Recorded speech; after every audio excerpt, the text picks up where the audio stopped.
नमस्कार दोस्तों, stock market studies में फिर से एक बार आपको बहुत-बहुत स्वागत है। तो आज मैं फिर से आपके सामने कुछ इम्पोर्टेंट कंपनी का अपडेट शेयर करूँगा, तो वीडियो को लास्ट तक ज़रूर देखिएगा और अभी तक अपने चैनल को सब्सक्राइब नहीं किया तो ज़रूर कर लीजिएगा। कंटिन्यूअसली इन्फॉर्मेशन और अपडेट्स पाने के लिए चैनल के ऊपर बने रहिएगा। तो चलो अभी देख लेते हैं कौन-सा कंपनी है इस वीडियो के अंदर।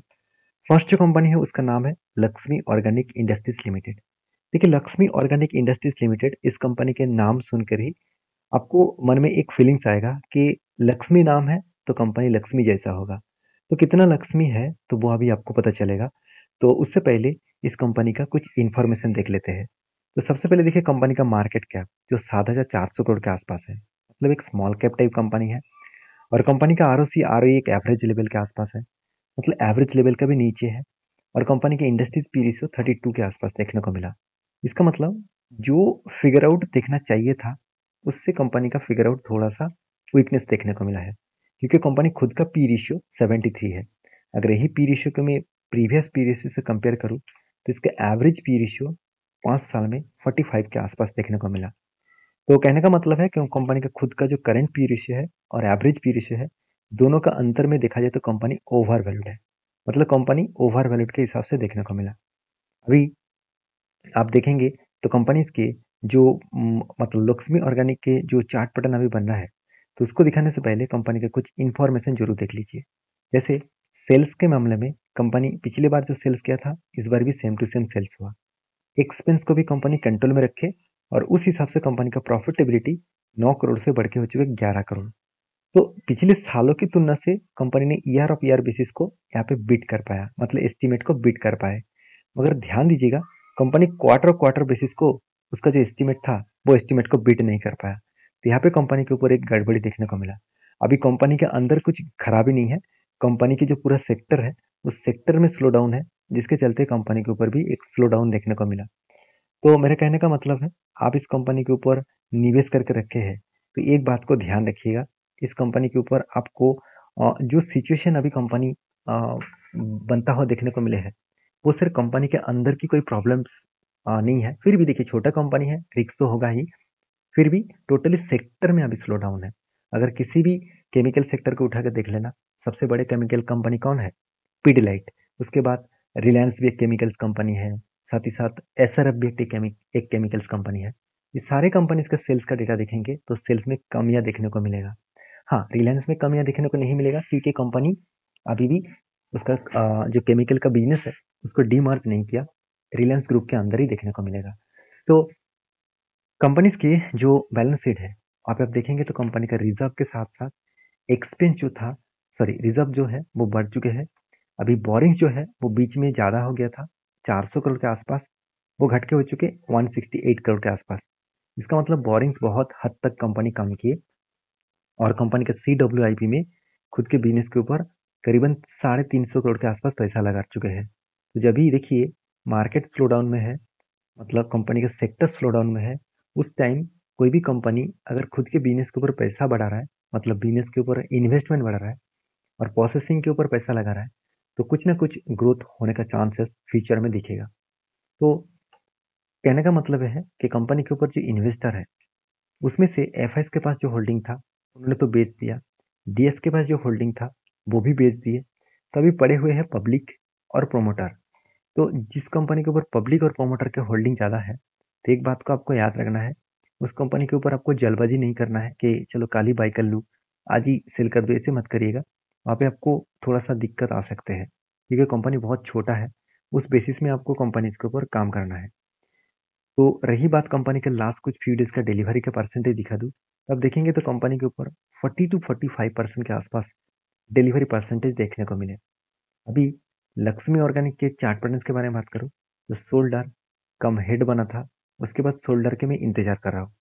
जब भी कोई शोल्डर कंप्लीट करे तो मैं जरूर इस कंपनी के ऊपर कुछ डिसीजन लेने वाला हूँ।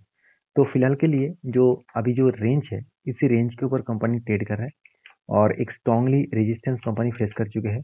इस रेजिस्टेंस को ब्रेकआउट नहीं कर पाए तो मुझे लगता है कंपनी के ऊपर अभी भी प्रेशराइज है और भी करेक्शन होने के लिए चांसेस भी देखने को मिल रहा है। अभी होगा क्या नहीं होगा वो तो आपको बाद में ही पता चलेगा। फिलहाल के लिए सिचुएशन कुछ इस तरीके से देखने को मिला। अभी इस कंपनी के ऊपर आपका क्या राय है जरूर कमेंट्स करना। नेक्स्ट जो कंपनी है उसका नाम है बर्जर पेंट। देखिए बर्जर पेंट के ऊपर एक बहुत बड़ा अपडेट है और मेरे हिसाब से गुड अपडेट्स है, क्योंकि रसिया और यूक्रेन के युद्ध के टाइम क्रूड ऑयल का प्राइस एकदम हाई लेवल में हो गया था। उसके बाद जब भी उसके बाद जो यूक्रेन के साथ हमास का युद्ध स्टार्ट हुआ हो गया था, उस टाइम में मतलब फिलिस्तीन के साथ युद्ध स्टार्ट हो गया था, उस टाइम में भी क्रूड ऑयल का प्राइस लगातार बढ़ते चले जा रहे थे। अभी कुछ दिनों से देखा है तो क्रूड ऑयल का प्राइस लगातार गिरते चले जा रहे हैं, मतलब प्राइस कम होता जा रहा है।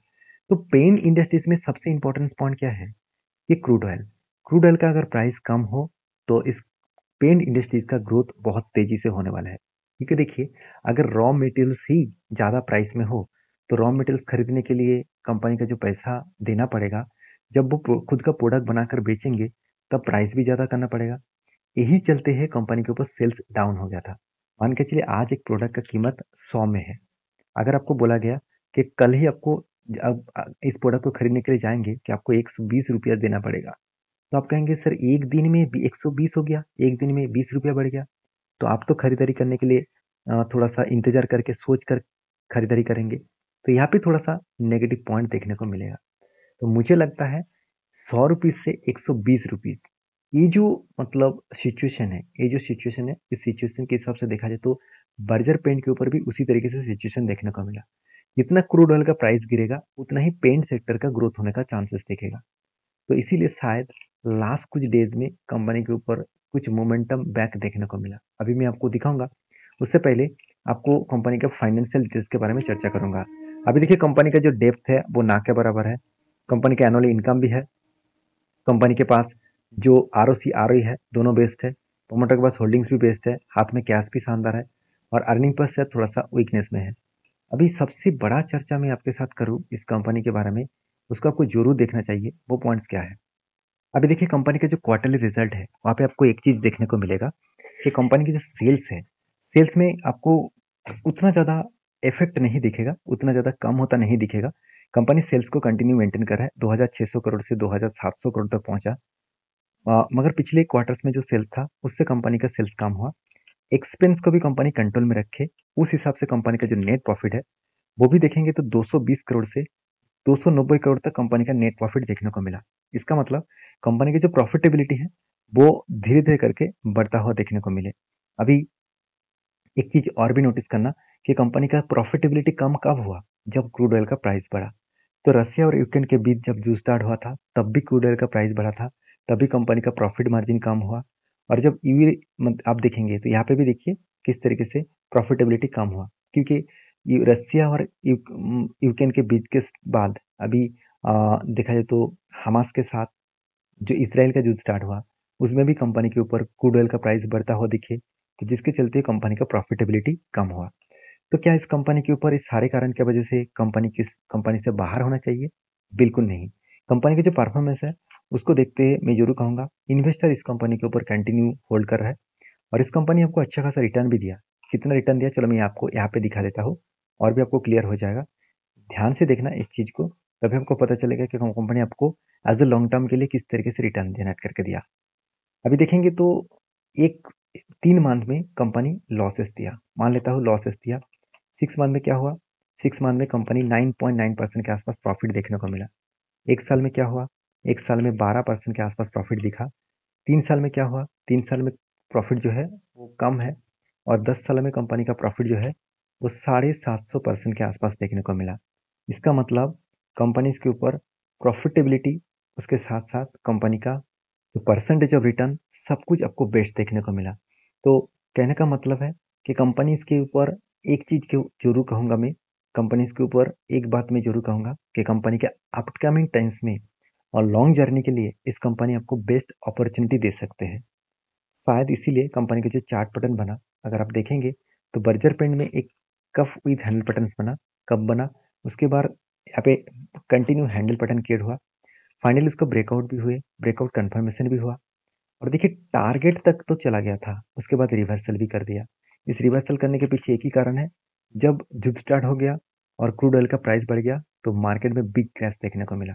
उसके साथ उसी टाइम में एशियन पेंट के ऊपर भी बिग क्रैश देखने को मिला था, क्योंकि उसका जो फाउंडर था, उनका फाउंडर का देहांत हो गया था और उसी के चलते ही मार्केट के ऊपर प्रेशराइज देखने को मिला। तो मैं ज़रूर कहूँगा आप इस कंपनी के ऊपर फोकस रखिए। मुझे लगता है यहाँ पे होल्ड करने के बाद फिर से धीरे-धीरे करके वो टारगेट तक ज़रूर जाने के लिए कैपेबिलिटी रखेंगे। तो आपकी क्या राय है इस कंपनी के ऊपर ज़रूर कमेंट्स करना। नेक्स्ट जो कंपनी है उसका नाम है रिलैक्सो। देखिए रिलैक्सो फुटवेयर एक फुटवेयर इंडस्ट्रीज से बिलोंग करते हैं और रिलैक्सो एक टाइम नंबर 1 पोजीशन में था। एटलीस्ट 3 साल तक 3 साल 4 साल तक रिलैक्सो नंबर 1 पोजीशन में देखने को मिलेगा। अभी फिलहाल के लिए कंपनी का पोजीशन सेकंड में आ चुके हैं। मार्केट कैप के हिसाब से मेट्रो ब्रांड नंबर 1 पहुंच चुके हैं और रिलैक्सो नंबर 2 में है। तो क्या कंपनी के ऊपर कुछ खराबी आई है? बिल्कुल नहीं। कंपनी के ऊपर एक वीकनेस पॉइंट है जो मैनेजमेंट ने बहुत गलती कर दी है। गलती मतलब उन्होंने उसको सही तरीके से सही ढंग से नहीं पकड़ा। जैसे मार्केट इंडिया में जो है अभी तक लोग हाई प्राइस का प्रोडक्ट खरीदारी से जितना लोग खरीदारी करते हैं उससे कई गुना ज़्यादा वो लो प्राइस का प्रोडक्ट खरीदारी करना चाहेंगे, क्योंकि अभी भी इंडिया का इकोनॉमिकली उतना ग्रोथ नहीं हुआ और हर व्यक्ति का पर कैपिटल इनकम भी नहीं बढ़ा जो वो हाई प्राइस का प्रोडक्ट को खरीदारी करेंगे। और रिलैक्सो यही कर रहा था, वो हाई प्राइस प्रोडक्ट के ऊपर ध्यान दिया था, वो लो प्राइस प्रोडक्ट के ऊपर ध्यान नहीं दिया, जिसके चलते है कंपनी के ऊपर एक बिग करेक्शन देखने को मिला। तो कंपनी का मैनेजमेंट ये भी कहा है 2025 से पहले जितने मार्केट शेयर उन्होंने खोए हैं वो सारे मार्केट शेयर को फिर से वो रिकवरी करेंगे। तो अभी होगा क्या नहीं होगा वो तो आपको बाद में पता चलेगा, मगर कंपनी का क्वार्टरली रिजल्ट से कुछ अंदाजा अंदाजा लग रहा है कि हाँ फिर से वो रिकवरी कर सकते हैं, क्योंकि 22 करोड़ से प्रॉफिट डबल हो चुके हैं। तो इसका मतलब प्रॉफिटेबिलिटी में कंपनी कमजोरी देखने को नहीं मिला। तो इसका मतलब कंपनी खुद को जो रिप्रेजेंट है, खुद का जो परफॉर्मेंस है उसके ऊपर भरोसा करते हैं और आपको भी इस कंपनी के ऊपर कुछ भरोसा करना चाहिए मेरे हिसाब से, क्योंकि कंपनी का रिजर्व भी बढ़ा, कंपनी का बोरिंग्स कम हुआ, उस हिसाब से कंपनी का जो इंटरेस्ट है वो भी देखेंगे तो सॉरी इन्वेस्टमेंट है, इन्वेस्टमेंट 128 करोड़ तक कर बैठे। तो कंपनीज के इन्वेस्टर के बारे में बात करूं तो प्रोमोटर के बाद एफआईएस और डीएस के पास भी होल्डिंग्स है और पब्लिक के पास भी होल्डिंग्स देखने को मिलेगा। तो आप इस कंपनी की जो चार्ट पैटर्न है उसके बारे में चर्चा करूं तो रिलैक्स के ऊपर एक पैटर्न शानदार तरीके से बना, शोल्डर कम हेड और यहाँ पे शोल्डर भी क्रिएट हुआ। जब कुछ इस तरीके से पैटर्न क्रिएट होता है तो आपको हमेशा कोई ब्रेकआउट चाहिए और ब्रेकआउट के ऊपर कोई कंफर्मेशन चाहिए। जब ब्रेकआउट के बाद कोई कंफर्मेशन मिलेगा तब इस कंपनी के ऊपर एंटी लेवल बन सकता है। तो मुझे लगता है एंटी लेवल बनने के बाद आपको यहाँ पे टारगेट जो रेशियो बन रहा है टारगेट कुछ इस लेवल तक बन रहा है 1178 के आसपास, इस लेवल तक टारगेट बनने का चांसेस है। तो बाकी आप समझदार है, समझदारी से काम लीजिए, कुछ सोच समझ कर ही काम लीजिए। मेरे कहने पे सिर्फ सीखिए, मेरे कहने पे कोई भी ट्रेड मत लीजिए, क्योंकि मैं कोई सेबी रजिस्टर्ड पर्सन नहीं हूँ कि मैं आपको कोई भी ट्रेड का रिकमेंडेशन करूँ। मेरा काम रिकमेंडेशन नहीं करना है, मेरा काम आपको समझाना है। नेक्स्ट जो कंपनी उसका नाम है अवंतल लिमिटेड। इस कंपनी ने एक बहुत बड़ा अपडेट दिया, वो है बोनस का। कंपनी हर एक के बदले 2 शेयर बोनस के हिसाब से दे चुके हैं। कितने सारे लोगों को बोनस मिला मुझे जरूर कमेंट्स करके बताना। ये था कुछ कंपनीज का अपडेट। वीडियो में अगर जानकारी अच्छा मिले तो प्लीज़ लाइक करना, दोस्तों के साथ भी शेयर करना, चैनल को भी सब्सक्राइब करना। मिलते हैं नेक्स्ट वीडियो में, तब तक के लिए अच्छे से रहिए, अपने ख्याल रखिए। धन्यवाद।